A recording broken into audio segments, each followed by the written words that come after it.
Hello, and welcome to the very first episode of No Quest for the Wicked. We are starting our very first adventure, so we are glad to have you here. We start in deep space within the Casa-Mal system. A well-traveled red and blue ship flies by, its name emblazoned on its left wing, the Maverick. A small but sturdy tavern, a designation sanctioned by the Federation that allows the nomadic crews who travel from port to planet exclusive access to various contracts from everything between mercenary and bounty work to delivery and diplomacy. The Maverick is currently on an official contract from the Tavern Oversight Guild to investigate the disappearance of a ship called the Nightcrawler, a fellow tavern. It's here that we join our heroes. A hardened former assassin Josquin running from his past and trying to start a new life. A self-exiled young Kasathan who's abandoned his clan and tradition to forge his own path. And the newest addition to the ship, currently hitching a ride as a passenger, an android with a corrupted memory, a love of 80s movies, and a penchant for kicking some ass. I have one question for you guys. Well, two questions actually. Are you guys ready to rock? Always. Yes. Now, more importantly, are you ready to roll? Yeah. That was a little bit more questionable, but I'll say yes. I'm more on board for that one than the last one. Fantastic. Roll for initiative, please. Okay. Oh, fuck me. I don't know if he's being serious, but I'm I'm 100% being serious. You are in combat right now. I know who's GMing. That was as serious as can be, man. That's a 17 for me, Dane, for Merrick. Okay. 15 for Cody. And a 20 for Durrin. God damn it. I'm meant to be the initiative boy. I know. God damn. Now I gotta roll some initiatives as well. And that's 16 on the start. Got nat 9. Also a nat 16. Let's go. Well, I rolled yeah. a nat 18, so let's get spicy, boys. -1 initiative, yeah? Nope. Unfortunately, not the case. However, Durrin, Terry, Yeah. you're gonna go first. Oh, good. Where are we? Are we talking about the situation? I will let you know right now. The alarm aboard the tavern, the Maverick, blares. As it pulses throughout the entire ship, you hear over the intercoms the voice of Captain Victor Benson. Y'all better get your asses down to the engine room right now. And Durrin, when you get this alarm and this message, you are in the sort of under-service quarters or corridors of the Maverick, and you're doing some just regular repairs and tuning up. Durrin, what do you look like? Durrin is a rather older Josquin. He's wearing just a straight up like a dark blue jumpsuit for engineering purposes, and and he probably has a lot of battle scars, like just like kind of underneath his fur that he tries to keep covered up. And his right eye is just a little milky, like he doesn't see too well out of it. The corridors are meticulously and obsessively well kept. Every gauge and valve and pipe is polished to a shine. While you have some hand in it, it's mostly the engineer who takes obsessive care of this ship. Above you are the graded floors of the ship, and you're kind of like underneath that, and you hear footsteps pounding above you. Like clearly on a different floor, or clearly like in the vents above me. So you are so they're on like the main corridors of the ship. You're underneath them in like the service tunnels. Gotcha. So you can let me know what you would like to do. All right, I'm going to start scurrying towards, I guess, where engineering is, and use my my communicator to try to get Quip on the line. Cool. Give me a stealth check. All right. Oh my god. This won't last. I know it won't last. A 31. Yeah, no, that's great. So even though you are hauling ass and talking currently, the people above you do not hear you. With the alarm blaring and how fast they're moving, they don't know you're underneath them right now. And I'm going to what are you saying to Quip? I'll pull up my communicator. Quip, what's the situation? The whole goddamn ship's on fire. That's the situation. What caused it? It looks like terrors, I think. Terrors? So actually give me a culture check. No, you've been in the world long enough. You would know. So terrors are a group of essentially marauders and ravagers that will literally board ships and tear them apart from the inside. And they do it mostly for fun, but also to like scavenge resources and shit. But they don't like take prisoners and they don't take ships. They literally pull everything apart out of just their sheer love of destruction, take what they want, and then fuck off. And that is currently what's happening on the ship. Quip, give me the location. I'm on my way. Get to the goddamn engine room. You were the captain. You hear a large crash behind you. And you look behind you and you see one of the terrors. And usually terrors are fairly small and wiry. They're not really big on like eating and getting bulky. This man, however, is the opposite. He is a fucking brick shithouse. He's huge. And he's got sort of this like metal that has been cast over his head that looks like it's probably just been like poured on top of him. And he has these two fists that also look like they've been dipped in molten metal and cast in like permanent fist form, essentially. And where the metal meets skin, it's all raw and blistered and red. And he has these like tubes all over him, and they don't seem to be going into anything or serving any purpose other than just to have put them in. There is, however, several tanks welded into him with this like green liquid that are all funneling and feeding into the back of his neck. Now, are we level 1? Because I'm worried. What do you mean? Well, it's just Space Bane. We shouldn't be too worried. Has me terrified. I'm yet to come up with a plan for Space Bane.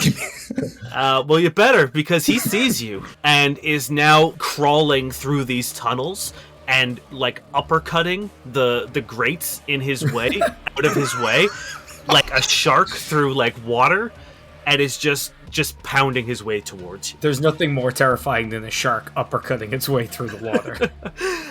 And unfortunately, the terrorist did roll first, so he's coming at you. Oh no. Okay.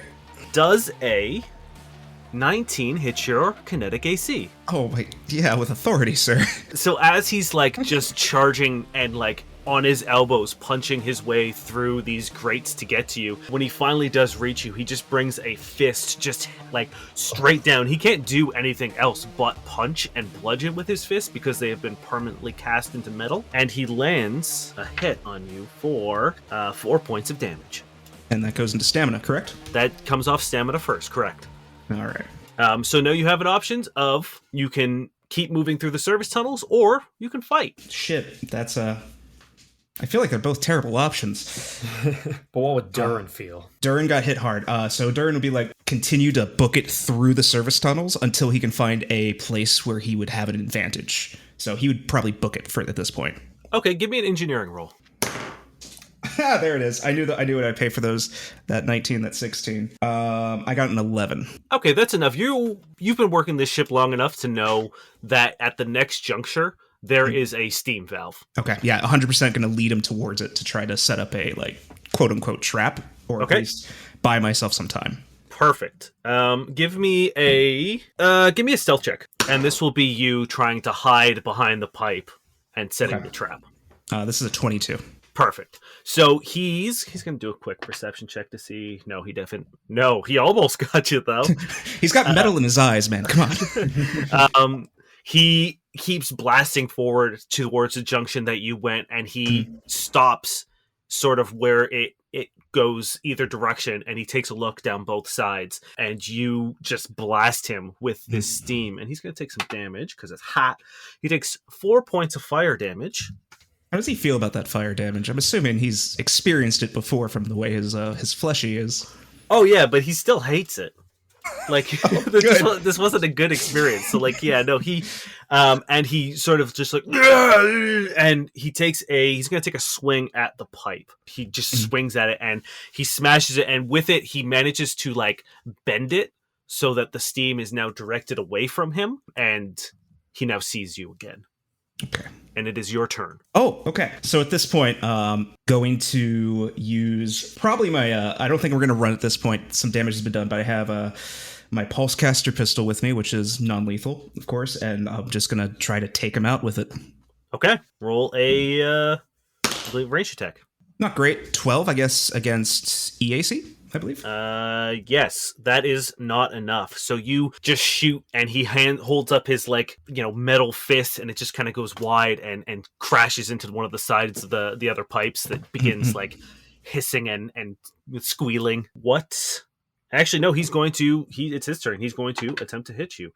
That is another 19. Yeah, that'll do it. That'll do it. Okay. So that's only 3 points of damage this time. As this time he sort of grabs you and kind of like tosses you down the hall to get you away from the pipes. Durrin's having to think. If you want, you can always roll an engineering check, and I will let you know what is in your vicinity. I feel like I want to come up with a plan, though. I feel like Durrin's clever enough. I wish I was as clever as Durrin, to be honest. I love the image of you being picked up by 2 welded fists and thrown, because it's just very childlike. Yeah, it's literally just like just 2 hands in between the fists and just sort of like an over-the-shoulder yeet. Just throwing a big old rat man. I think I am going to use engineering, I guess, to try to find the nearest airlock. Okay, so that would not be in the tunnels. That would be a far. You might find there might be a few like exhaust ports, but if you're looking to like yeet this man into space, there would be nothing like that in the service tunnels. But there would be some exhaust ports for like getting rid of like if there's ever a gas leak or something down here, you'd be able to open those and sort of like drain out any sort of toxic gases. So it wouldn't be big enough to put this man through, but it could be enough to like get him stuck or slow him down for sure. Are we anywhere near people? Like, is this like we're in the tunnels, right? I'm assuming we're nowhere near where like there's general population, correct? So you're in the ship and it's just you and the crew. Okay. So the only other people you'd be looking for are either crew members or the terrors that you can still hear like above you tearing shit apart. Okay. I'm going to use the tunnels and try to get to one of the other crew members for assistance. Okay, then he is going to just rip a chunk of metal and try to throw it at you as you scurry away from him. With 2 hands again. It is not great. He kind of like smashes a chunk of metal and then as it's in the air, punches it to launch it towards you. And that's only going to be that's a 12 against EAC. EAC. Okay. Oh no, sorry. This is kinetic. This is KAC. Yeah, we're good. We're good. That bounces off my my second skin. Yeah, so it's not enough. Like this is not a precision attack at all. He's literally just knocking things in the air and then punching them as hard as he can at you. Mm-hmm. So he goes wide, and as you scurry, you see a very brief flash of another Ysoki run past you, and he's a small albino Ysoki wearing a jumpsuit in the red and blue Maverick colors. He has a pair of welder goggles that sit atop his head and a small metal container, almost like a backpack, but it's built into the jumpsuit. And his crooked tail seems to have been cut short, missing about like a third of it. And you hear, "Stop hurting my baby!" And Quip appears and he charges this guy and he ends up, these like little drones pop out of his back. And they're not really doing anything, but they're enough to distract him as he sets up a panel on the side of the wall. It's like a diagnostic panel, and he turns on it so it begins flashing, and he deactivates the drones, and this terror looks at this flashing panel, and out of anger tries to punch Quip, and Quip sort of slides under him, and he punches this electric panel, at which Quip then hits another button and just charges him full of electricity, and with his metal fists, conducts quite well. And Quip sort of like walks over his like electrified charred body and he looks at you and says, "I just want to make it very clear that the baby is the ship and not you." No, you've made that very clear in the past, Quip. Thank you. How many times have you had this conversation? How bad is the rest of the ship? Let's just say that this situation is A+. Oh, good. Okay. No, this is bad. I'm saying that this terrible shit show down here is best case scenario for us. No. I understood. I got it. Okay. Well, I've got several fires to put out, both literal and metaphorical. So please get down and help the captain while I keep this ship in the goddamn air. And he goes scurrying down the tunnel to do whatever he has to do. And I'll start scurrying in my own direction towards the captain. Fantastic. Merrick, what were you doing before all this shit happened? What time in the day? Like, is it late at night? Is it just like an afternoon, an evening?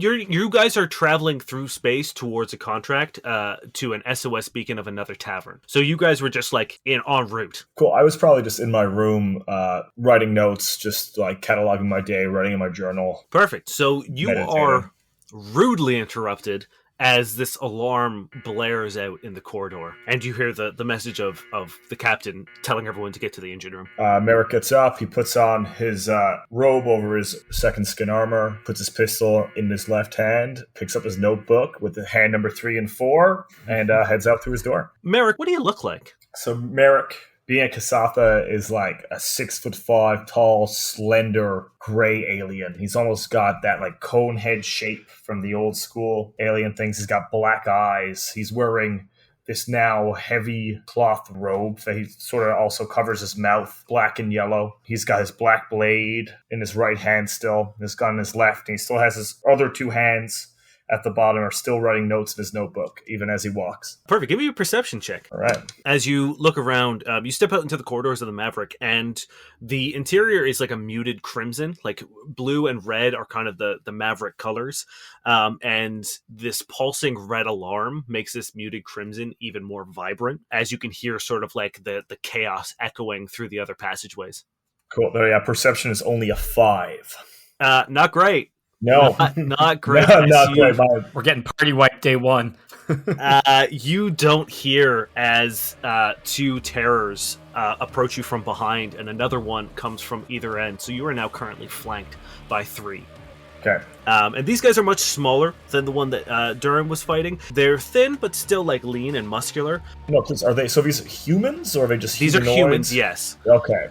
So both of them have been heavily modified with cybernetics, gauges, tubes, and pumps that cover their body, all kind of like, again, feeding into one another, not really doing anything. There is a small tank of this green liquid that's embedded into their right shoulder. The first has like this thick tangle of cables that have been tied back almost like hair, like dreadlocks. And the other one has these 2 rounded like metal nubs that upon seeing you, he just sort of like screeches, and 2 grotesque blades pop out of either one. And the other one just has this like sharpened metal chunk, and they charge you. All right.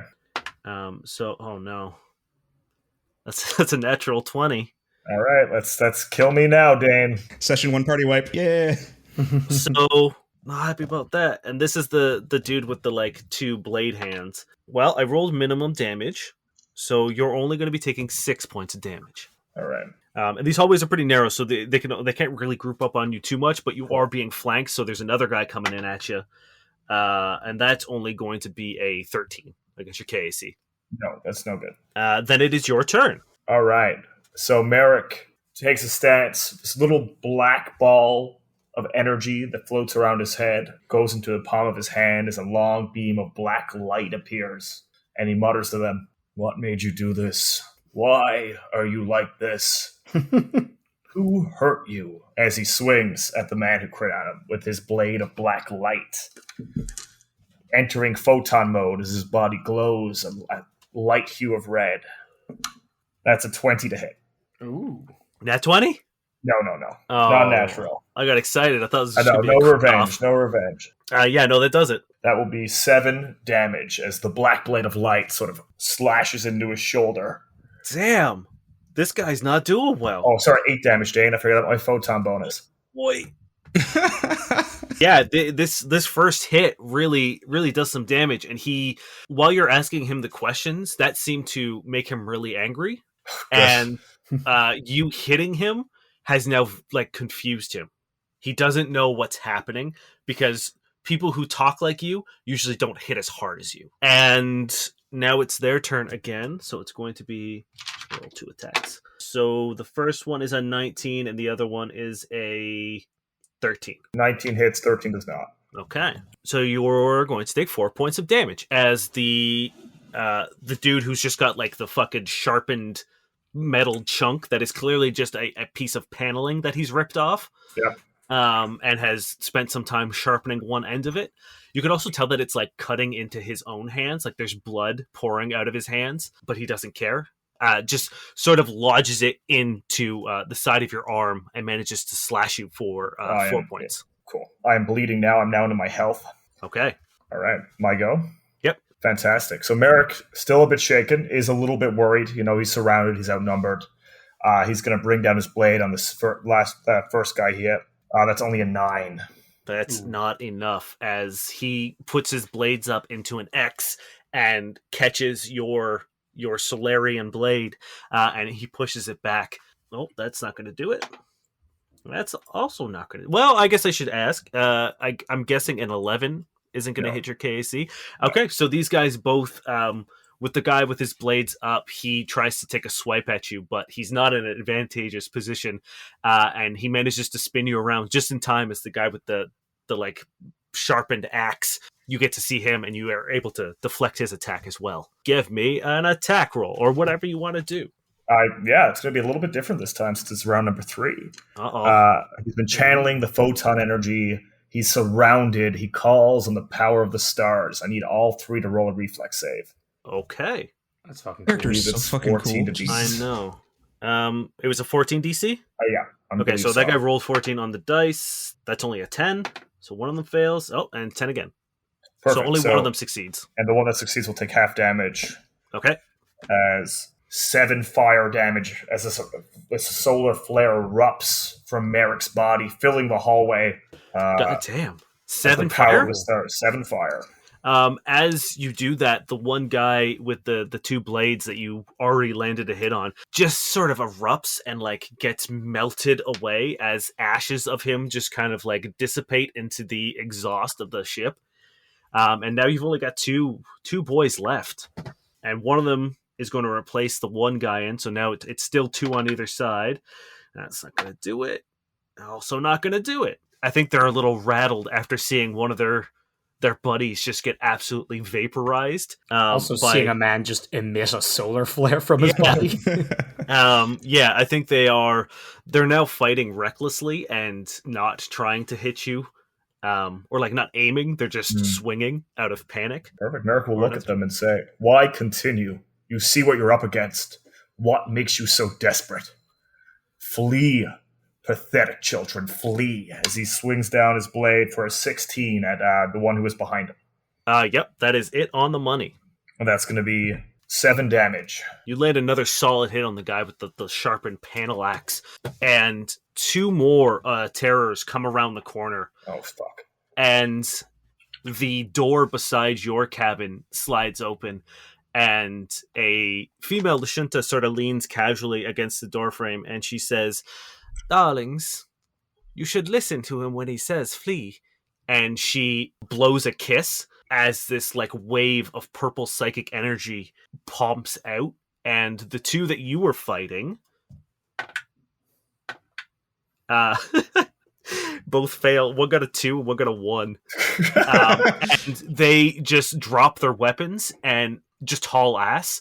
And the 2 in the corridor, you can see them. They're currently just like sitting cross-legged, playing with this illusory puppy creature as it just sort of like bounces around them. And Query, the female Lashunta, entertainer of the ship. She's a tall, beautiful Lashunta. Her pale blue skin sort of accentuates these piercing purple eyes. She has this jet black hair that's tied up in a tight, high ponytail. She's wearing a metallic purple crop top, and then has this pair of almost like engineer's leather overalls on top. She makes them look good, but they're definitely meant for like dealing with like grounding yourself when dealing with electricity. And then she's got these like crazy bracelets and trinkets all up her arms. And like when she moves, she sort of like jingles and jangles. I do love the word trinklet though. Trinklets. That's awesome.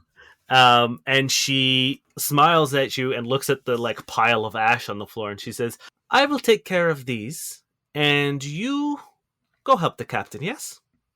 Thank you, Query. One of these days you will tell me how you know how to do that. Probably not. Thank you. As Merrick heads down where Query just entered from. Okay. And Cody, what? You are sitting in the cockpit of the Maverick. It's not state of the art. but it's serviceable and it's been like heavily modified from the original Eris design, mostly thanks to a combination of like the people who have piloted or the engineers of the ship over the years. There's a huge viewport and then smaller windows that kind of wrap around the sides of the ship, and then there's 2 chairs at the front for piloting and co-pilots. Slightly a couple feet back is an elevated captain's chair, and then there are stairs that kind of lead down into a gunner's cockpit below the pilot section. What does Cody look like? Cody has like permanent, say 6 o'clock shadow. He's got messy brown hair. He's got a long kind of like brown trench coat. He's got jeans and big boots. He's got studded fingerless leather gloves, blue eyes, and a cheeky smile. And sitting beside you is a large sandstone brown Vesk. He has this huge scar that runs from his left ear all the way down across his throat and over to the right side of his chest. He's wearing this red sort of like military formal jacket with these blue and gold epaulets. And you can tell that there's been another insignia on the jacket that has been ripped off and has been replaced with the red and blue Maverick insignia. And he has been teaching you, despite being a mute the entire time that you've ever met him, and as long as he's been on the Maverick, he's been teaching you how to fly the ship. Cool. Which is rudely interrupted. The sounds of the cockpit door being kicked so hard that the slots in between, or like the slit in between the door dents, and then a large metal blade gets shoved through, and then it's pried open, and they just kind of go flying off. And then this small, stout terror comes bursting in with what looks like a sharpened blade of what used to be a propeller on a vehicle of some sort. That's pretty cool. And he also has a really crudely grafted cannon on his shoulder. And as he bursts in, the cannon's just fucking firing, and it's just shattering displays and hitting comms, and he's just destroying the cockpit. Now, how does Satir react to all this? You see him point to a screen that says autopilot, disengaged, systems critical, and he sort of gives you the nod to deal with this because he cannot help. Cool. So Cody stands up and starts walking slowly towards this cannon shooting asshole, and you see him pull a cigarette out of his lapel pocket, his breast pocket, unlit, put it in his mouth, throw it on the ground, and grind it out with his boot. And he says, "I think it's time for you gentlemen to leave." The terror looks around and says, "I think it's time I impale you, cook you over an open fire, and eat you alive." And he's going to go first as he takes a swing at you with this big old blade. Man, why can't I roll this well when I'm fucking playing games? Oh, no. That's going to be a 22 to hit. Yeah, that'll do it. Your KAC. Okay. Mm-hmm. Ooh, that's 5 points of damage. Okay. And again, that's from my stamina, right? Your stamina, correct. Cool. That hurt. It is your turn, though. Cody takes the smack right across the face and kind of wipes the blood away and just says, "Pain don't hurt," and hits him back. Just one of his big, studded gloves right to the face. Okay. Hopefully. Give me that attack roll. Okay. All right. That is going to be a 16. That's it on the money. Hell yeah. So that's going to be 7 points of damage as he just fucking gets hit, punches him right back. We're square across the jaw. Hell yeah. You guys have now sort of repositioned so that you're kind of away from the essential systems. Mm-hmm. And are now in there's not a whole lot of space in here, but at least you're not tangled up in all of the chairs and shit. And when he punches, it's a big telegraphed movie punch that looks like it should be easy to dodge, but he moves faster than a human does, so it always it just caught him, right? It looks like it should be easy to avoid. He's going to try to shoot you with his little laser beam. Ooh, that's a 16 against your EAC. That'll do it. Okay. As his cannon shoots out a little laser for 2 points of damage. Okay. I rolled very poorly. Actually, sorry. 2 points of fire damage, if that means anything to you. I don't believe it does. Okay. And you know what? Cody's just pressing the attack, He's gone with his big, haymaker almost. Now he's just going to come in with, a big left fucking uppercut. Ooh, that's not gonna do it. 8. No, that Yeah. isn't. As you go, you just you clip him on the chin, and he doesn't even move. He just sort of laughs and spits out a glob of blood, and he says, "You're gonna taste real good, Tin Man." Cody looks right back in his eyes and says, "Let's say me and you get nipple to nipple." What? Wait, what? He roll an intimidate check, please. That's the most intimidating thing I've ever heard. My God. That is a 3. Yeah, So I guess maybe he says a little sensually. Yeah, he looks at you and he tears off the like fabric that he has in front of him, or like he's got like just rags kind of hanging off him, and he rips it off and he says, "Nipple to nipple," and he tries to hit you. This isn't how it went in the movies. Cody is confused. He's going to try to grab you, actually, Okay. in a like a bear hug to, in fact, get you nipple to nipple. And that would be a 19 For maneuver AC? Yeah. No. So he goes for this like big bear hug, and you're able to sort of like duck under him. Yeah, like a boxer's like weave underneath. Yeah, as he sort of stumbles forward. And you catch Satir's eye in like one of the reflections of the panels, and he looks down at a console and he's pressing a button that says cabin stability, and he turns it off. Okay. And he then makes a small like rotating gesture with his finger and begins to buckle himself in. Is there anything I can grab onto? Yes, you're right by the captain's chair. Cody will not jump in the captain's chair purely because he feels like it's not allowed. All right. Like there's still okay, that's fair enough. But like you could still hold on to it. There's also like a railing from where the stairs go down to the gunner pit. Yeah. Can I like athletics over to that? Yeah, absolutely. Do you want me to roll? Yes, it is athletics in this game, right? All right, that's an 11 athletics. Yes, you are able to get over there, and just in time for Satir to just spin the fucking Maverick in like this furious barrel roll, and because he's destabilized the pressure of the thing, there's nothing sort of grounding you. And the terror just ends up sort of ping-ponging all over the fucking room. And you hear this sort of like sickening thud and snap, at which point Satir levels the Maverick out. And the terror just kind of like hits the ground. And Satir looks at you and just gives you a thumbs up. I assume the thing is shredded, right? What is? The terror. He's fucked, yeah. You could probably guess that like his neck has been broken. Cody looks at it and goes, "You disgust me. You're a bleeder. You bleed too much." And then looks at Satir and just gives him 2 thumbs up. Satir shrugs and gets back, and then he manages to pull up on one of the displays that isn't completely fucked by the gunfire of the terror's entrance. Shows you both like a split screen of a map of the Maverick and a security camera of someone fighting a bunch of terrors in front of the engine room. All right. Cody just sets off. Perfect. So you guys sort of all get to the elevator that brings you down into the engine room's sort of like forechamber at the same time. Durrin would have ran over back to his like where his bunk is. Okay. And pulled out this old dusty like just kind of like long bag and put it over his shoulder before heading up and meeting up with them. Fantastic.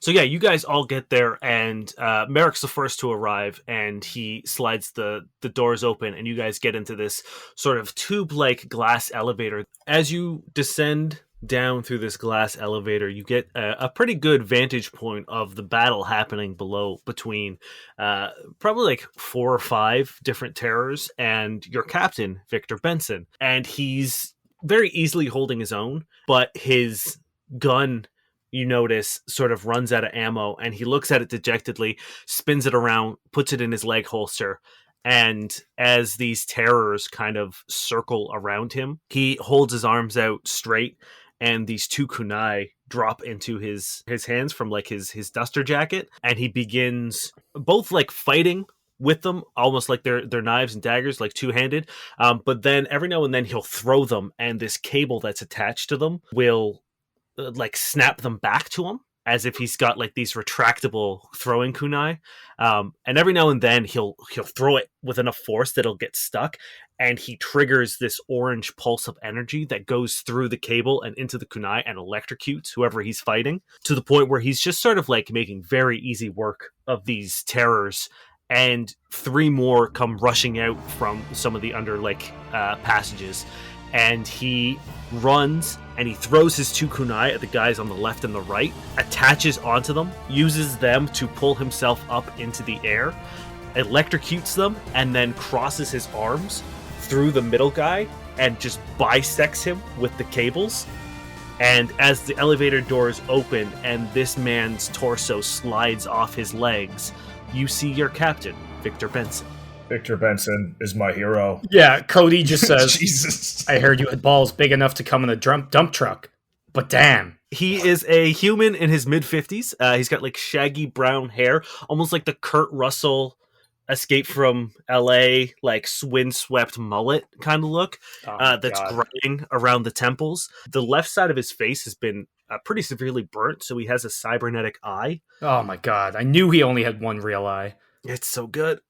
I knew it from the minute you started describing how he fought, and then it was confirmed when you said the mullet thing. Mm-hmm. I was like about to ask how many eyes he had. Yeah, I really wanted to give him an eye patch, but I was like, I can't give every cool character I've ever created an eye patch. That is I forgot to mention Cody has 2 eye patches.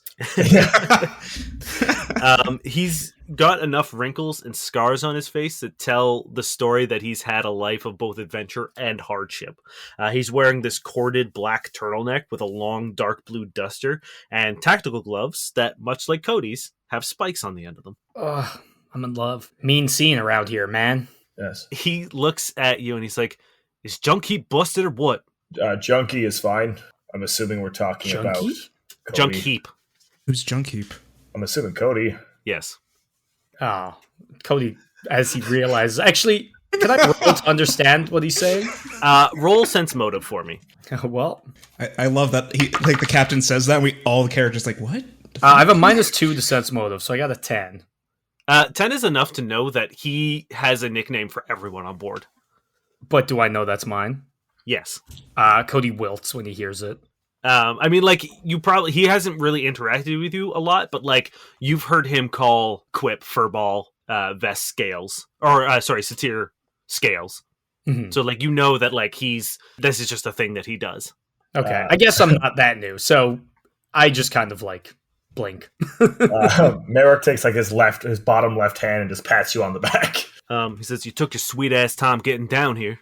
Cody, like, raises his hands, which are bloody, just said, had to fight a big one. He looks around, he says, yeah, I had to fight many. What's the status? Well, you'd imagine that having a ship full of terrors would be bad enough, but let me show you. And he brings you over to the console at the front of the engine room, and he types a little bit in, and, like, everything's kind of fucked right now. Like, everything has been busted in some way. So on this cracked, blurry screen, you can see the inside of the engine room, and there are terrors inside, but more importantly, there is a giant warhead that is currently sitting in the engine room right beside the Ares reactor. Is that one of ours?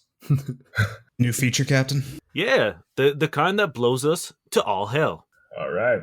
Now, let me state, the Ares reactors are famously resilient. They are tough as hell. It is almost impossible to destroy them with weapons. But that in there, regardless of the state of the reactor, would level a small colony. So, regardless of what it does to the reactor, it will blow this ship up 3 times over. But the reactor would be safe afterwards. Good to know.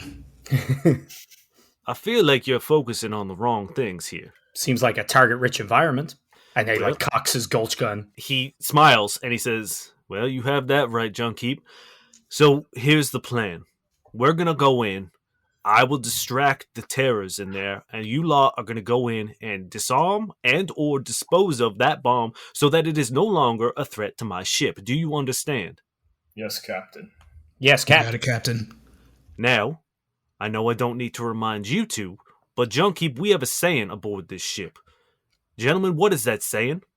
Don't be a hero. Correct. Do you understand, Junkeep?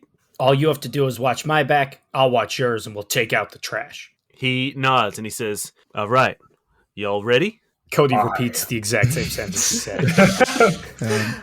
Durrin puts down his little bag, opens it up, and just pulls out this big fuck off gun, and just like puts it on his shoulder. He's like, "Yeah, I'm ready." All right, let's go. And he slams the sort of like release button, and the doors slide open into this giant white domed room. It's a big circular room. It is completely antithesis to the rest of the ship. While most of the ship is sort of like this blue and crimson and metal and like gunmetal black, this room you can tell has been untouched and is pristine. It is white, like to the point of like you kind of have to shield your eyes. In the center is this large white column that has like this pulsing blue light that occasionally will shoot off into these 4 tubes that branch out of the top quarter of it into the ceiling. There is a large circular central platform around it, and then 4 walkways in kind of the cardinal directions either side, and then an outer walkway along the side that kind of gives you access to diagnostic panels and control panels and a lift that can like take you up to the roof for repairs and stuff like that. Yeah, and where's the warhead? Like up on that walkway, or no? So it's on the walkway. So you are on the same level as the walkway, and then underneath you is just sort of like this domed, like bottom. Okay. It's just like a big sphere, essentially. But you're on the walkway right now. And yes, the warhead is essentially just placed in front of the reactor tube that's in the middle in the central platform. I'm assuming, Durrin, you might have an idea of how to disarm it. Get me close enough and I can take care of it. All right, let's go. And Victor runs forward towards the central platform in the middle. And he says, I'll keep them busy. You circle around the outside and get the warhead from behind. Understand? Yes, Captain. Yes, Captain. And once again, he drops the kunai into his hand. He says, then let's do this. And he just throws one, just gets one right in the throat right off the bat, and just starts going to town. Give me, all of you guys, stealth checks, please. Uh-oh. I got a 13. Okay. Flat, because I have a 0. I got an 8. Okay. 17. Okay. I figured this is how this was going to go. So one of them manages to spot all of you.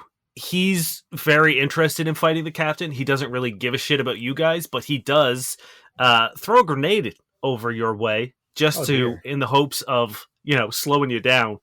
So you're all going to have to give me reflex saves, please. Well, okay. All right. Maybe. And as a reaction, old Victor Benson is going to yell, "Watch out!" And you guys are going to get +2 to these saves. Cool. I like that. I got a natural 20 plus reflex, and the bonus 2 is 23 all day. Did you say natural 20? Natural 20, yeah. Oh, yeah, perfect. You automatically succeed.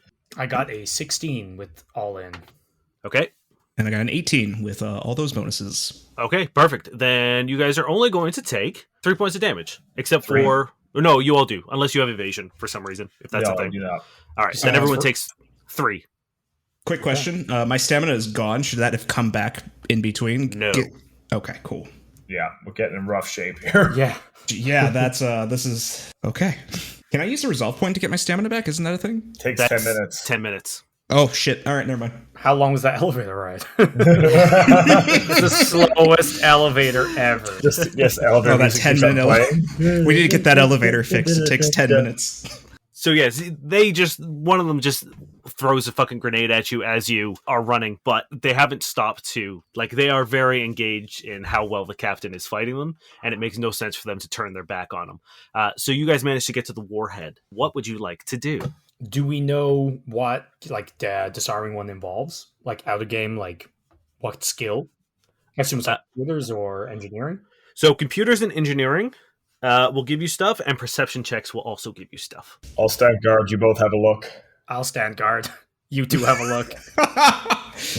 All right. I will say, these are you sussing out the situation. So until you guys say that you're going to actively attempt to disarm the bomb, you guys can all roll without penalty. Nothing bad will happen. I'm not going to be like, oh, you're doing an engineering check? Oops, you set off the bomb. No, all right, until you say, I'm going to disarm the bomb, then your checks will have consequence. All right, listeners, hold them to that, okay? Yeah, please. Cody's going to do a 10 computer check on the bomb, on the warhead. Okay. And I will... Oh, go ahead. Nope. Everyone tell me what you've rolled and what you're rolling. I rolled a 4 perception. I rolled a 24 engineering. Okay. I'll start with Merrick. This is a bomb. You've seen them before. This is a particularly big one. Ooh, Merrick starts like sketching a picture of it in his journal. Yeah, I feel like you're so distracted making sure you get all the right, details that you aren't even looking specifically for them. Cody, you got a 10 computers? Mm-hmm. Okay. With that, you can tell that the like internal circuitry for this, the way that you would arm this, seems to be missing. You can't seem to figure out where the like electronical components are on this bomb. Mm-hmm. And with your engineering check, Durrin, you can tell that this bomb has been opened and reassembled. Oh. And that, for a warhead of this caliber, is absolute insanity. But judging by, with the fact that it's under terror control, it kind of makes sense that we do something this fucking stupid. But you can see that there is like, it has been almost partitioned in such a way. So it's probably like bad, but now that it's like been fucked with so much, it's probably way worse and really temperamental. I'm going to need you guys all to give me another perception check. Yes. How's a 7 looking? How about a 17? Okay. Coming up with a 15. Okay. Durrin and Merrick, you both notice, or rather you both hear muffled giggling coming from within the bomb. As you hear from inside someone yell, "Kaboom!" as a man stands up in his full strength, wearing gauntlets that are a quarter of a bombshell and knee guards that are the other quarters, and the top of the warhead is his helmet. Now, Dane. Yes. Oh Is he getting up from prone? Do I get an attack of opportunity? You don't, because you failed your perception check. Although, thankfully, these boys noticed, and he doesn't get the surprise round on you. All right. That is so funny. Holy shit. And he yells, "Boomer gonna kaboom!" Everyone roll for initiative.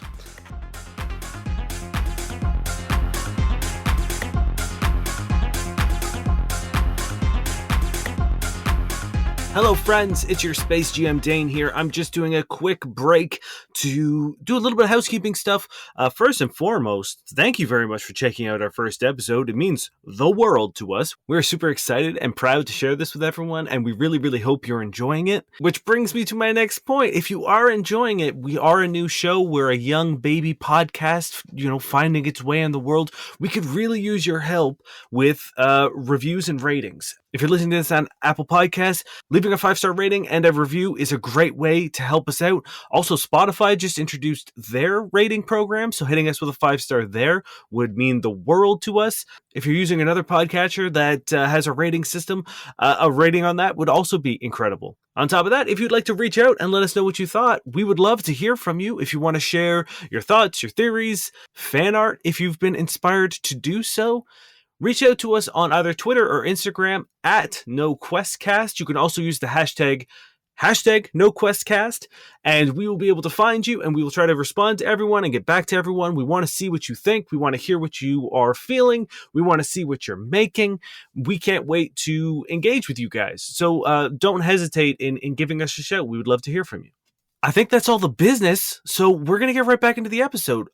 Once again, I hope you're enjoying it, and we've got a lot more shows. Episode 2 is already out. If you are enjoying this and you want to just binge a bunch of it, there's a second episode waiting for you, and let me tell you, it gets a little crazy. That's all I got to say, so enjoy the rest of the show.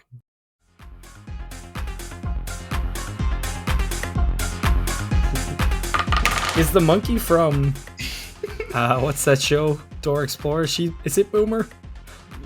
No, you mean Boots? Boots, damn it.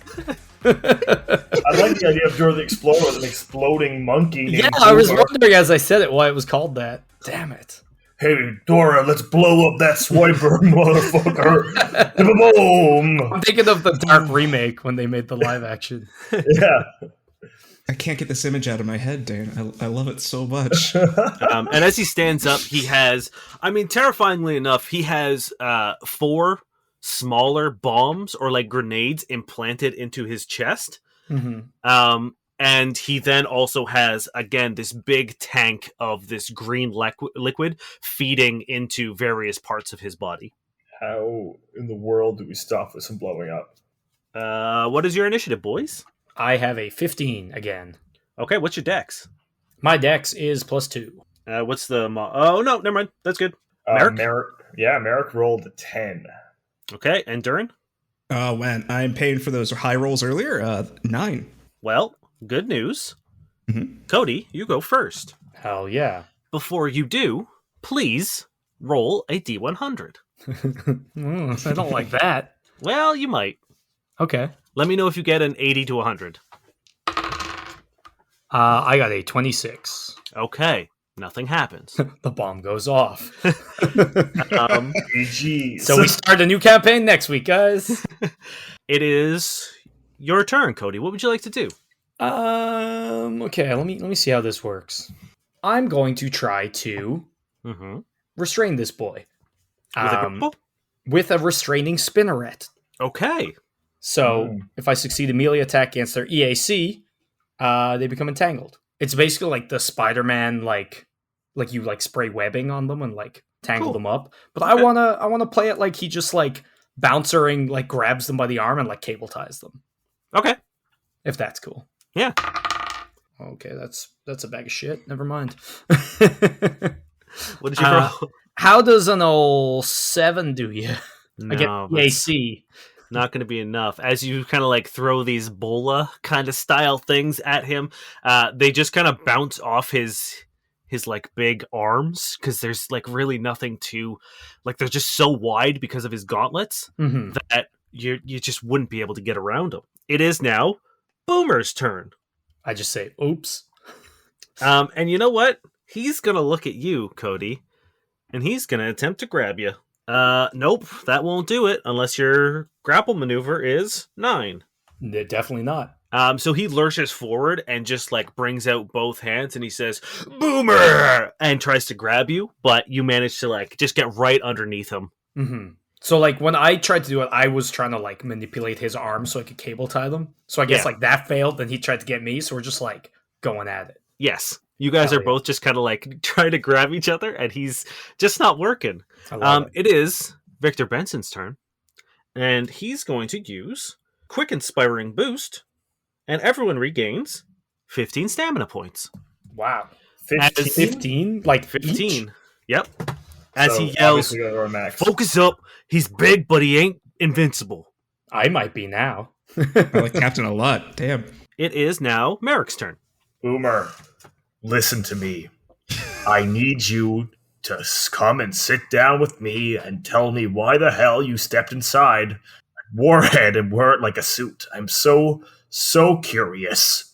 As he swings his black blade of light at Boomer's neck. Okay. Mixed messages here. I was going to give you a diplomacy check, but if you're going to attack his neck, then I won't. That's a 9. No, he manages to get one of his like, shelled arms up and just completely deflects the blow. Please, Boomer, please. Hey, Durrin, it's your turn. All right. I look at Merrick. I'm just like, does that ever work?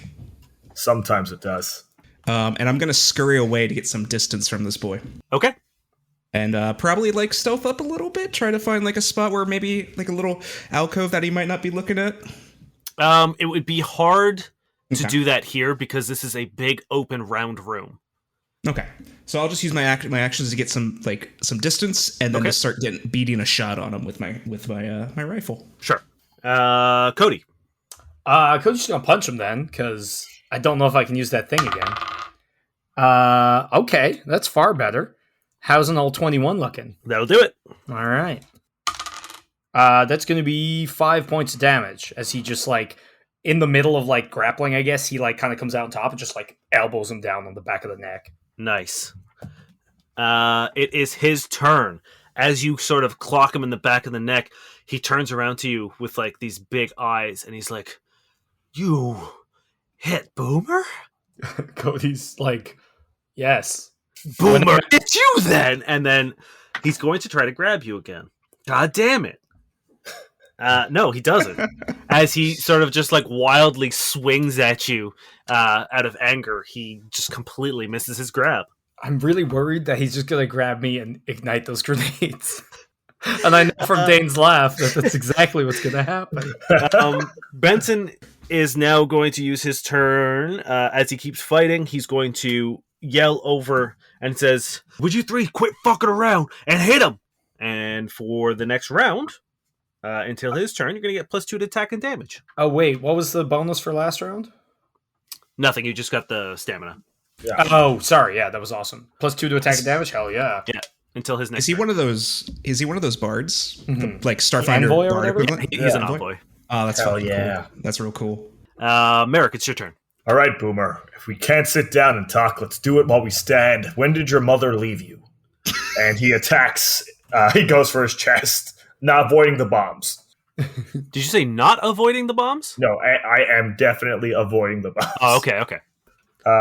That's a 18 with all the bonuses. That is it on the money. Sick. As obviously Merrick's body has that little bit of red light from channeling the photon energy. That's 9 damage. Is that with the +2? Yeah. Perfect. Okay. How about your father? What happened to him? When did he die? Boomer says, "When Boomer was just a small bang." Oh, no. It's your turn. Horrible. Okay. I think I'm gonna use my trick attack if I can. Sure. So I'm probably gonna use my run, and then I'm just gonna duck down quickly and use my, I guess, stealth roll to try to add some extra damage to this hit. Yeah. All right. Can you remind me? Do you have the ability open? What the DC is? It is 20 plus the CR, Okay. and my stealth is a 31. Yeah, you do it. Okay, and now let's see if we can hit this boy. As I get a beat on him, dip down, line up the sniper rifle. It's almost like riding a bike. A unnatural 20. Yep, that'll do it.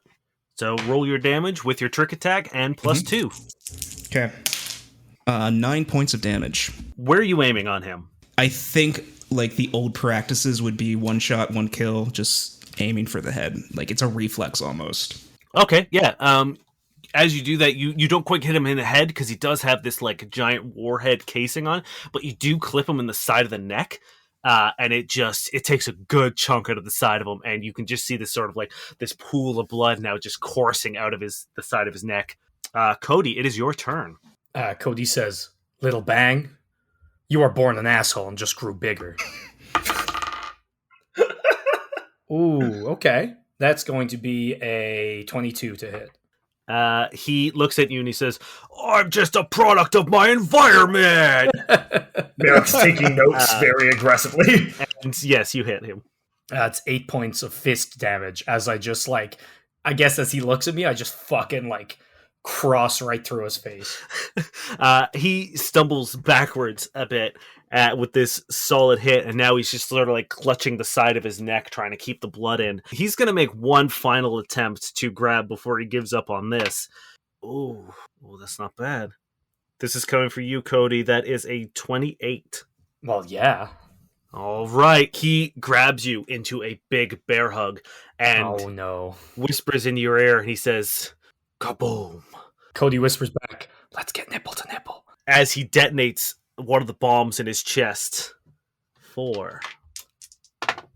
9 points of damage. I assume there's no reflex save, considering I'm held in place. That is Nipple, correct. nipple. He does, however, also take half of that. That's good. When we got the stamina points, that did nothing to our health, right? Correct. Cool. Oh, shit. Actually, Cody, give me a D100 roll. Okay. I do this on your turn. I think 7? It's 0-0? Yeah. Yeah. So just 7?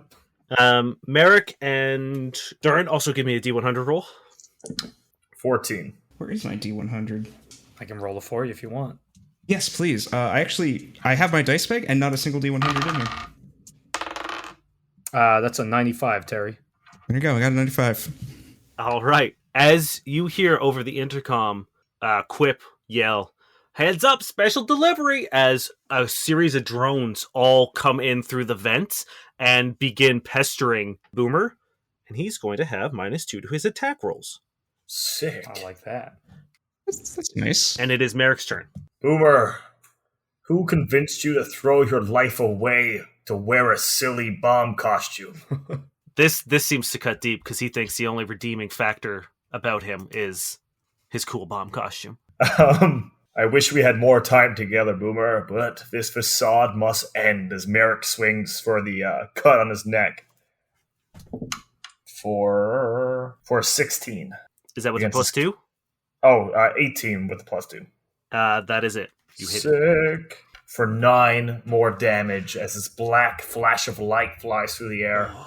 He stumbles down to one knee as you just sort of drive this sort of wound on his neck a little deeper, but he manages to get one of his like hands on your shoulder, and he just says, "I'm gonna blow you to hell." And it is Durrin's turn. Take the shot.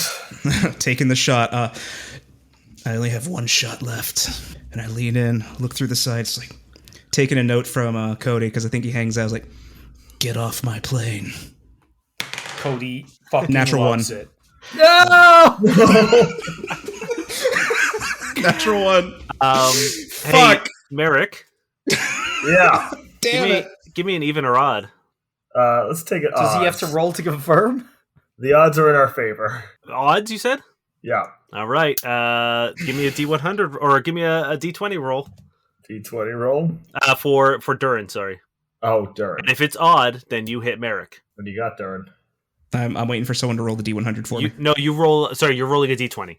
Oh, D20? You got it. Sorry. A 5. That's an odd. That's an odd. You're going to hit Merrick. It's It's only going to be half damage of whatever you roll. And you didn't do trick attack, so. No, I sure didn't. Don't forget your +2. Oh, yeah, I had my +2 to that, too. Oh, fuck. I feel like maybe Cody gets so hype about your line that he like turned around and like nudged Merrick in the way of your bullet. So with the +2, it's 8 damage. Okay, so you're only going to take 4. Merrick. Okay. Cody, it is your turn. Cody's going to try to do a perception check on the bombs to see if there's maybe anything he could do about that, because he didn't like the last thing that Boomer said. That's a 9. Yeah, Cody's going to punch him. Cody's going to miss him. That's fucking 8 to hit. Nope, not going to do it. It is Boomer's turn, and he's going to try to pull you in, Merrick. That's an 18. Against maneuver? KC, yeah. Or your maneuver. Not going to do it. Okay. It is Benson's turn, and I think he's just going to keep inspiring you guys with the +2.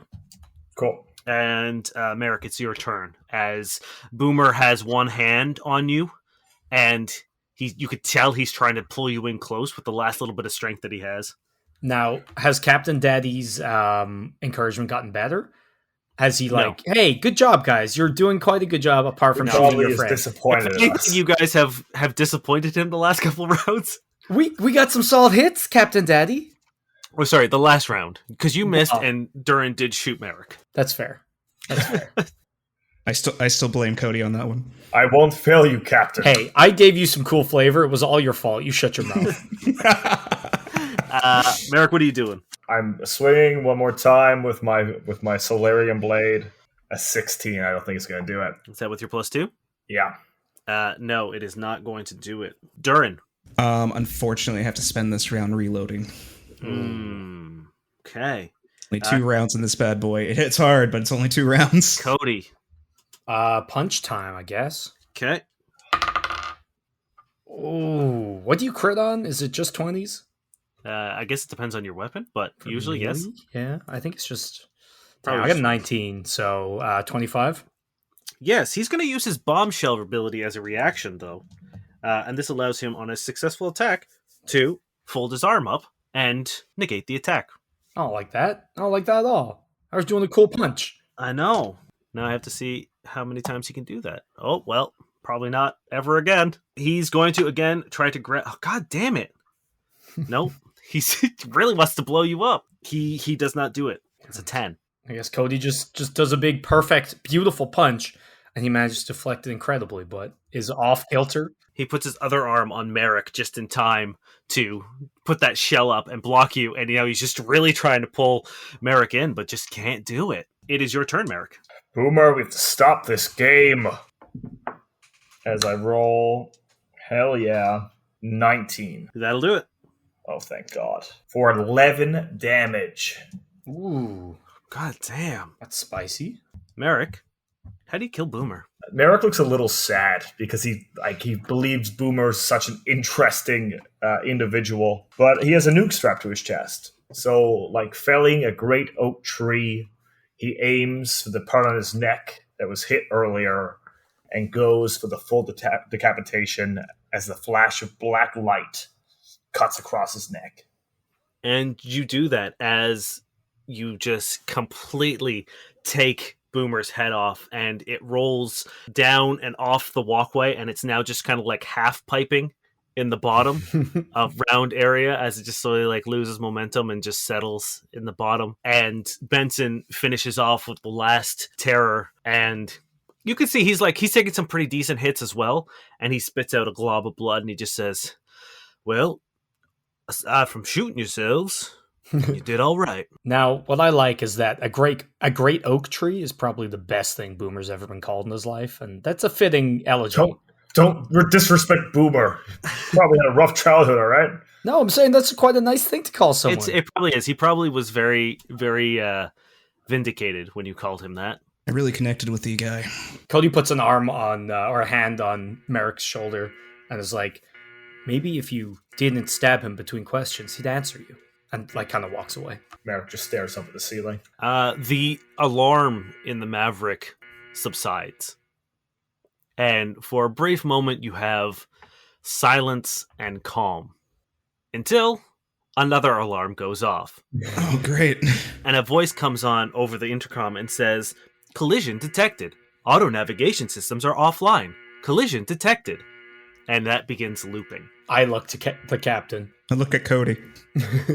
And he just begins running for the cockpit. I run after the captain. And I'm Full very follow. fucking fast. I am as well. That's true. You guys both are very fast. Wait, how fast are you guys? I run at 6 times my movement True, speed. yeah. My land speed is like 40 What? feet without armor. Wait, how am I a little rat that goes slower than everyone? Because you're little. Yeah, you got little legs. All right. I got robot legs, and I can only assume Ryan charges like an animal with both arms and legs, like this crazy spider. I'm a Jedi, sir. Gravity is on my side. He's all got right? jet fair. boots. No, a good point. in my head, it's a spider movement. It's terrifying. Yeah, I hate that. Are you guys all going to the cockpit? Yeah. I am. Should we decide? Are we sure that Boomer's body's not going to go off? You can tell. So there was never a real threat. Like, he had small Grenades, but no grenades warhead. in him, but yeah, he was the warhead was him. Okay. So, Yeah. Okay. All right. Yeah. I guess we're all going to the cockpit. Unless If they're someone else- all going to the cockpit, I think I'm just going to do a engineering diagnostics and stay behind. Okay, are you doing it in the engine room? Yeah. Since I'm there and they're like, I figure whatever's happening in the cockpit, they got taken care of for now. Okay. Can we resurrect Boomer because he's the best? And We're just going to like, preserve his body. Section 1, you guys can't fall in love with the first boss I throw at you. well, it's too late. You arrive into the cockpit, and the scene is not good. Another terror had gotten into the cockpit and has impaled Satir with that sort of propeller blade the other guy had through his like right shoulder, and he's now pinned to the wall. Cody runs up to him and like puts a hand on his shoulder and says, "All right, amigo, you're all fucked up, aren't you?" But in his kindest voice. Yes, Satir gives you a very like labored smile, and then he points at you, he points at the eye, and then he points at the guy on the ground who's missing his bottom jaw, as if to say, you should see the other guy. I hand him my only potion. You could so Query is already there, and and Victor is there as well. Query is tending to his wounds. It's not life threatening right now, It's probably going to get worse when they remove him from the wall. That's fair. But right now, as you look, you are flying directly into an asteroid field. And the alarm just keeps being like, auto navigation systems are offline. Collision detected. I feel the need for speed. And Cody looks at the captain. He doesn't really know you, and he looks at you and he says, "You can fly this damn thing?" I'm the best hotshot pilot you've ever seen. And he jumps in the thing. But then instead of flying, kind of looks back for permission. Undercutting the whole moment. Victor looks at Satir, and Satir gives again a very labored nod, yes. And Victor looks at you and he says, "If anything happens to this goddamn ship, I will come back and haunt you for the rest of your damn life if we all don't die." And then he looks at Satir and he says, "Count to 3," and just pulls him off. As what you would imagine would be a grotesque scream if Satir ever made noise, and him and Query drag him to the med bay. All right. Can I fly this thing? But do you have ranks in pilot? Oh, I do. Well then. Cody mutters, "Sorry, Goose, but it's time to buzz the tower." And that's going to be a 13. Okay. And Merrick, you're in the cabin with, right? I am, yeah. Perfect. So nothing too crazy is happening right now, but you do manage to, with a 13, you're able to sort of get your bearings. You manage to level the ship out, and you manage to course correct so that you're not directly flying into an asteroid. But there's no way around this. You're in it. And Merrick, both of you guys give me perception checks. Well, it's a 6. That's a 12. Cool. You don't notice as 2 terror ships that were latched onto the backs of an asteroid, as you sail past it, they detach and swoop around behind you and open fire on you. And so the way this works is we're not going to do proper ship combat as per Starfinder rules. We're just going to do some checks and see what happens. Now, is that an ever thing or a right now thing? No, just a right now thing. Cool. Well, there we go. Looking up the engineering rules. Well, don't worry about that. Okay. Like I said, we're not doing the phases of Starfinder combat the way that it's meant to be done. We will do that later on, but right now this is just more of a thing that's going to happen in terms of I'm just going to ask you for checks. And that being said, I'm going to need a pilot check from you, Mr. Cody. All right, that's an 18. Perfect. So you managed to position yourself out of their line of fire. They had a pretty good fucking beat on you because you had no idea they were there, but now you are taking evasive maneuvers and are sort of weaving in and out of asteroids enough to make sure they don't get a direct line of fire. Merrick, give me another perception check. Nothing but barrel rolls. 16. 16 is enough to notice that the gun is operational, but the targeting systems need to be repaired. So if you had someone who could do an engineering role, you would be able to get the guns active in order to defend yourselves. I'm going to send a quick communication to our friend, Durrin. Yeah. Durrin. Hey, Durrin. Yeah, Merrick. Yeah. Our guns are down. Can I get them back up here, Dan? No, you'd have to be in the cockpit. All right. I'm on my way. We have bogeys on our 6. What's a bogey? That's what Cody calls bad guys. Give me another piloting check, please, Cody. Okay, it's even better. It's a 19. Hell yeah. Now I'm going to give you an option. With a 19, you have the options to try to reposition into an offensive position, or continue to take defensive maneuvers and attempt to lose them. Knowing that the guns are down, it's going to be defensive maneuvers and lose them for right now. Okay. So you're going to have 2 options. One, you're going to have the option to just sort of punch it and try to fly around, or there are currently 2 asteroids that are spinning towards one another. You can try to thread the needle and go asteroid time. Thread the needle. Yeah, it's asteroid time. Let's do it. I will say this is a harder check. I figured. Now, are we getting any captain bonuses? Or is he's not here. No, he's dealing with Satir. Okay. Well, can I aid? Yes. Give me a perception check. All right. In an effort to sort of help guide or gauge the distance and stuff like that. Yeah, that's going to be a just a 10. Perfect. That's all you needed. Oh, thank God. So you're going to get a +2 to this roll. Okay. That's a 21. That is that with the +2? Yes. You just made it. Ooh. It was shit. a DC 20. Ooh. Damn. Okay. Well, But you managed to just pull the ship, the Maverick, completely sideways as you completely thread the needle here as the two asteroids smash behind, and you hear one of the ships hit it and explode behind you. But you managed to see another one crest over it. I turn to Merrick and I say, Iceman, you can be my wingman anytime. You taught me what to say here, but I can't remember. I think that's the best response.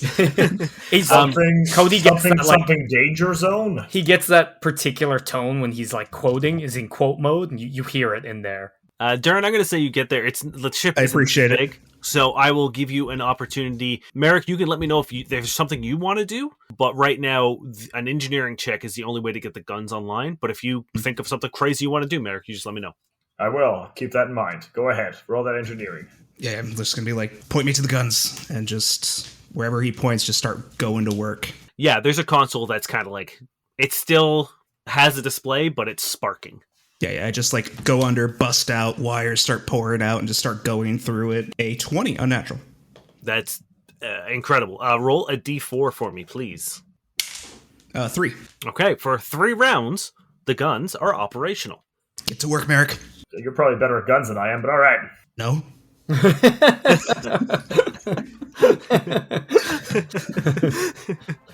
Merrick jumps on the guns. All right. Give me an attack roll. Dexterity based, I assume? Yes. Natural 20. Okay, well, Oh, is that our first crit? for you guys, yeah. As the ship crests over and Durrin manages to, he's just like biting wires in half and like reconnecting them and like just furiously rewiring this whole gunnery system. You slide down the banister into the gunner seat and just completely 180 it as this terror ship comes over and crests the asteroid and just light it the fuck up. And you manage to clip it exactly where it needs to be hit as the whole back half of it explodes and the front half begins just like spiraling furiously as it crashes into another asteroid. And you guys have successfully cleared the terror ambush. Hell yeah. Woo! Yeah. Cody just is like, nice shooting, nice wire work. I am one with the stars. Just a little rat thumb comes up over the console. Cody pulls another unlit cigarette and puts it in his mouth and like kicks back in the pilot seat and is like, it's a good day. Nobody died. Well, Boomer died. There's at least 2 corpses in the fucking room. Yeah. Do I need to remind you about Boomer? Oh, Boomer. Cody kind of like bows his head and he's like crumples his like cigarette in his hands, like, yeah, Boomer. Yeah. We'll drink to it. Sometimes the darkness finds even the good ones. He goes over and he like puts a hand on Durrin's shoulder and he reaches down and pulls Merrick up and just puts an arm around both of them. It's like, we'll never forget Boomer. And we have a big group hug.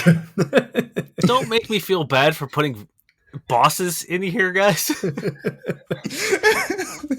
We're going to fall in love with every single one of them. I start to cigarette burn Boomer into my arm. The alarm finally subsists, and for this time it is for good. Or at least, for now. For good. We've done the whole campaign. We did it. Once we stay in this ship, we'll be safe. Yeah. Good game, guys. The alarm. I'll just throw things at you that don't set the alarm off. Oh, shit. All right. As you sort of clear this asteroid field, and it's more of like a belt, and there's a clearing in the middle of it, and you sort of calmly, float your way through the rest of the field now that you're not being chased and there's no real pressure. You arrive at the beacon that you were sent to investigate. And Benson comes into the cockpit and he says, Satir's stable. He's in rough shape, but once we get back to the cube, we'll be able to sort him out. This, however, requires our attention.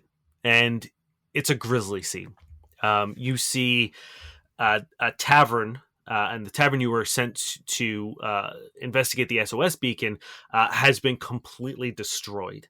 and it was the Nightcrawler. And there's a wreckage of at least another terror ship in here as well, and it's just been like they've both been decimated, and they're just kind of floating there. Should we send a comms message to see if there's any survivors? Oh, it is clear there's no way anyone has survived. Like, there is no intact part that could house anyone. Captain, we may need medical assistance. And like a part of like Cody's like skin face just like slops off. Face skin. Are you talking about yourselves? Yeah. He looks at you and says, "Tell you what, take a quick breather. I'll have Query send over some aid, and then we can discuss our next plan of action. And I will let you guys take a short rest, which will allow you to refill your stamina points. Okay. Resolve it, right? And Query will be around, and she tends to your wounds. Okay. So you guys will be back to full health. Okay, yep. Cool. Go. At the cost of a resolve point? At the cost of a resolve point, correct. Oh, at the cost, okay. You guys have sort of all rendezvoused, or at least like the crew. Query is still tending to Satir. Quip is furiously doing everything he can to patch some of the major damage. So it really is just you and Benson in the cockpit. And you guys are looking at this scene. And he says, "This is what the guild sent us out to look at. We had a tavern SOS from the Nightcrawler, so we look after our own, but I guess we were too late." Are taverns usually attacked like this? It takes a special kind of idiot to attack a tavern, and the fact that there are terrorists here, and this is obviously an ambush point for them. They're the special kind of idiot. Now, we do have the issue of how they got onto our goddamn ship, and he looks at you, Cody, for a second, and he says, "We ain't never had a problem with terrorists until we drags you out of a damn storage bin." I've never had a problem with terrors that I can remember. I only met my first one today that I can remember. What I'm asking you, John Keep, is you have anything to do with this? That I can remember, no. My memory files are corrupted, but I don't... He's fine, Captain. I don't think so. And like, you can see Cody kind of like spiraling, and my memory files are corrupted, but I don't think so. My memory files are corrupted. All right, John Keep. Cody, be confident. He kind of like blinks and looks up. Captain, when has terrors ever been predictable? That's enough for Benson. The way you fought and the fact that you threw yourself in defense of Satir earlier is enough for him to... He just needed to ask. Meanwhile, like Cody's handing over his gun, like sheepishly, like... He's like, "Keep it, you'll need it. Look, during the raid and the attack, all of our void suits were damaged, so unfortunately, John Keep, you're the only one who can go out into the vacuum safely." Cody nods. What do you want me to do? "We need you to poke around in there, see if there's any evidence of what the hell happened, if there's any, important documents, files, anything they might have had that we can bring back to the guild that might shed a little bit of light as to what the hell happened here." I'm so not perceptive. This is going to be garbage. Captain, do you really want him to go alone? Well, how good are you holding your breath? Not good enough. Exactly. Unfortunately, he's the only one who can exist out in the vacuum for as long as we need to be there. So he's the one that goes. Cody starts walking towards the airlock. He hands you a small kit and a head-mounted camera. And it is sort of like a field kit, essentially. It's got a couple different tools, couple different scanners, couple different sample vials, bags, stuff like that. Before you guys head out, make an engineering check or a perception check. Who? Everyone. Sure. Just a 14 engineering, not my best roll. 11 perception. Okay. 3 perception.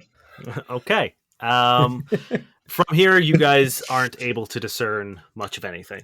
Do I know if analog weapons work in a vacuum? I believe they don't. I would imagine no, because fire wouldn't be able to shoot out of in the void because there's no oxygen, right? So I believe only energy right? weapons work. Yeah, I don't know the specific rules, but logically, it makes no sense that fire could exist out there. Merrick offers you his laser pistol. Cody spins it around his finger like a Wild West shooter and nods and hands you his Gulch gun. Just goes off several I was times. gonna say, is there a Several. sleight of hand? I don't think there's a sleight of hand, so you're lucky. I can roll acrobatics if you want. No, it's Athletics. okay. Before he goes, can we do just a life scan, or Yeah, of course. just like scan for life just in case, like, because we don't want to send him out there and him like run into someone that may or may not be alive. Sure. Yeah. You activate the scans. I'm gonna give me a engineering check. 19. Yeah, that's enough to get the life scans up and running. No, nothing gets picked up here. Okay. It is devoid of life. Should just be you flying solo, Cody. Before you leave, Merrick says, I don't do this often, but he takes you close and he does a little bit of like a old school Kasathian prayer for your safety and sends you on your way. Cody looks very touched, and he kind of like looks around the room and says, "With wingmen like these, I'm not alone." And then he just like walks backwards out the door. And yeah, they release the airlock, and you drift off into the void of space as you're connected to the tether, and you're able to sort of like, you've got little like thrusters to direct your travel as you make your way over to the wreckage. You do have, there's like a feed of what you're looking at and seeing in the ship, so they are able to also, if you want to roll checks or anything, you guys will be able to, even though you're not there. Well, that's good. Do you read us, Cody? Do you read us? I have not been given any literature. He brings up a good point. That's true.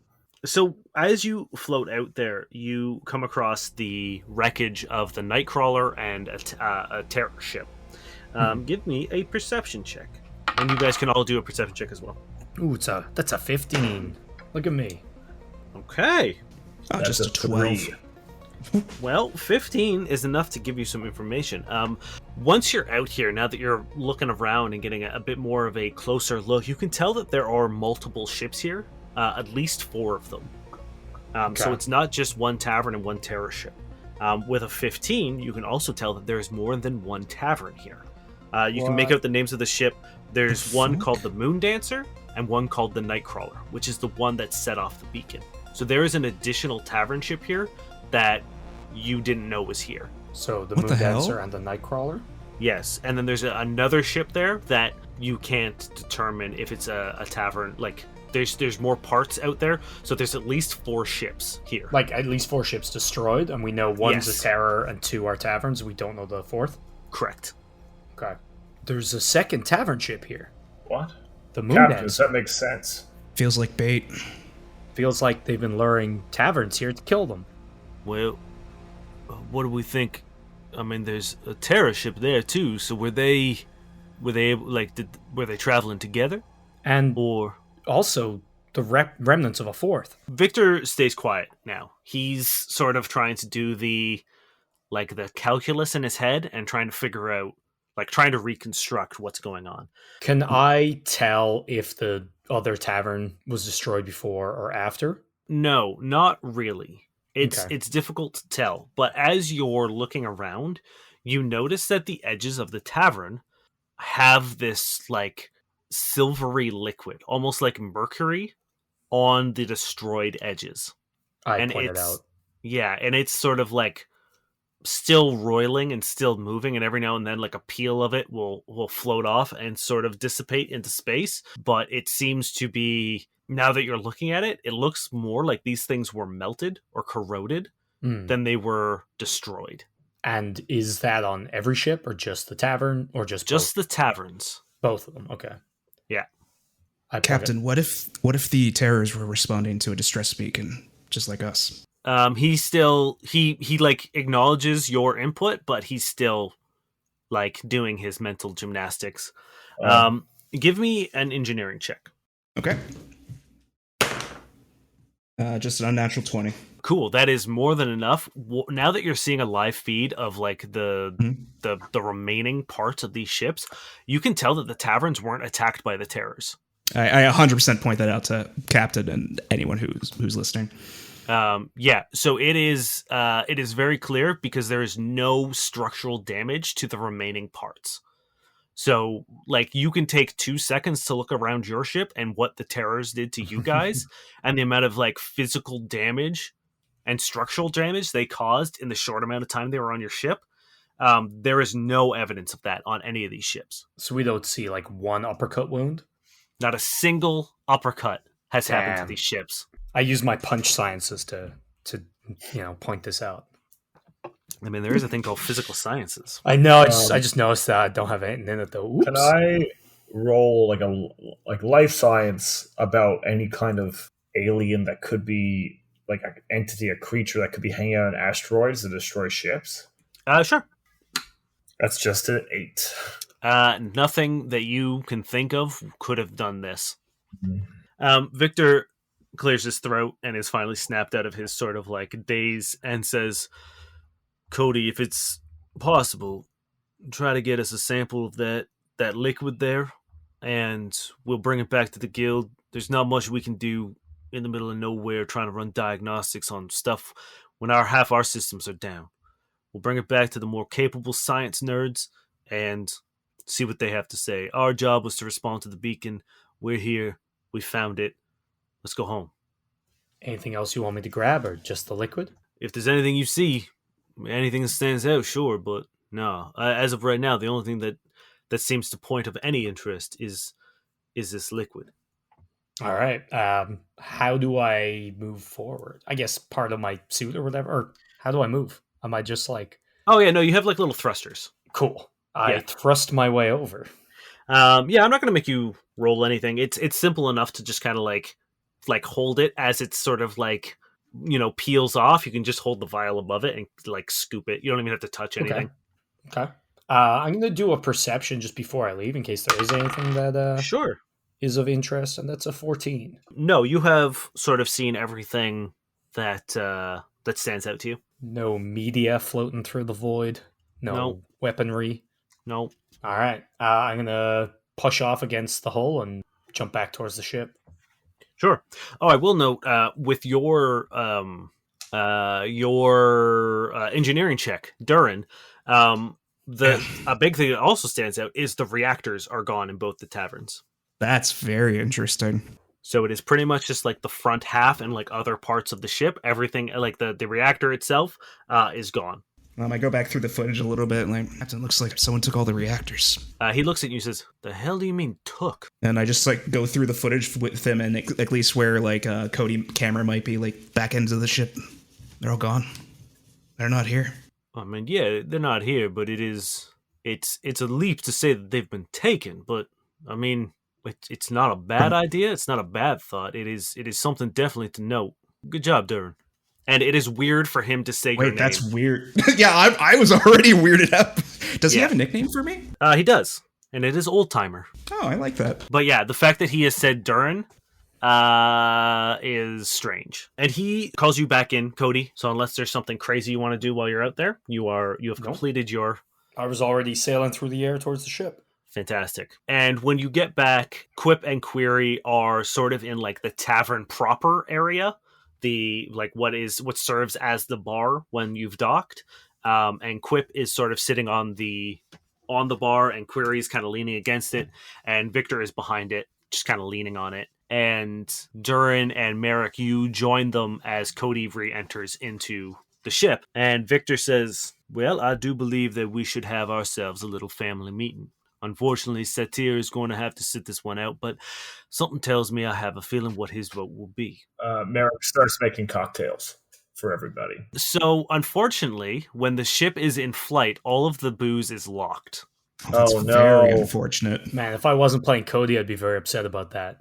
But Cody just says, "Coffee, leaded," as you walk over to the bar. The captain will actually reaches under and opens kind of a safe and pulls out a bottle of liquor, but with the way that pressure works and the fact that the ship can go wild, it makes no sense to have glass bottles unsecured during travel. So you can see them behind the bar, and they're all behind this force field with magnetic bottoms that have locked and anchored them into place while you're traveling.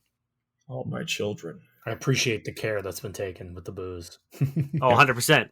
It's how they make half their money. And he pulls out his own personal bottle from behind the bar and begins pouring everyone a drink that wants it. I don't know if you guys drink. What is everyone's stance on alcohol? Oh, it's one of my favorite human inventions. Durrin's a drinker. Okay. He's without a doubt. Cody, do you drink? Cody seems confused as to what it is. But he takes it for sure. Yeah, perfect. Okay, so he pours you one anyway and hands it all out to everyone. Query, you notice, doesn't drink. She doesn't get one, and this doesn't seem like it's a slight. It's just she doesn't drink, and the captain knows that. They've been traveling long enough that he doesn't even offer. And he says, you see, we all have something of a relationship here. I would like to consider you all an extended family. Cody, and again, it's strange that he uses your real name, is a new addition to this ship, but not to this family. Not yet. So I would like to make it a point of order to discuss whether or not y'all would like to have him aboard. I can leave if you'd like. Well, that was the original plan. Once we got to the cube, you were offloaded and you were on your own. But you have served well. You have kept us safe. And I will say you are a hell of a pilot in a pinch. So, if you would like to stay, there is a spot on my crew for you, if everyone else agrees. I had meant the room while you discuss it, but I appreciate that so much. And like Cody's like beaming. And Query already has her hand up. As does Merrick. Yeah, he's a good kid. Durrin raises his hand as well. Quip shrugs and downs his drink and holds out his glass for another and raises his hand with the other. And Victor says, well, I would say that is a unanimous vote. Cody, welcome aboard the tavern Maverick. I don't have a family, so thank you. And he like raises the glass and like brings it to his mouth and like hesitates and like puts it back down. Victor smiles at that and he says, we'll find a place for you here. And as long as you earn your keep and hold true to our values and rules, we're happy to have you. Now, before we officially make this a legitimate addition to the crew, we have two rules. One, we make the universe a better place than where we left it. And two, he points to a neon sign behind the bar. Don't be a hero. We don't serve the universe if we're dead. And being a hero gets you dead. We do our jobs, we do the best that we can, but if it becomes a life or death choice between us or someone else, or us and finishing a contract, we choose us. 100% of the time, every time. We can't do good if we're dead. And he looks at the sign again, he says, Cody, what aren't we on this ship? Heroes. And he smiles, he pours himself another drink, he pours another drink for Quip, and he says, welcome aboard, Junk Heap.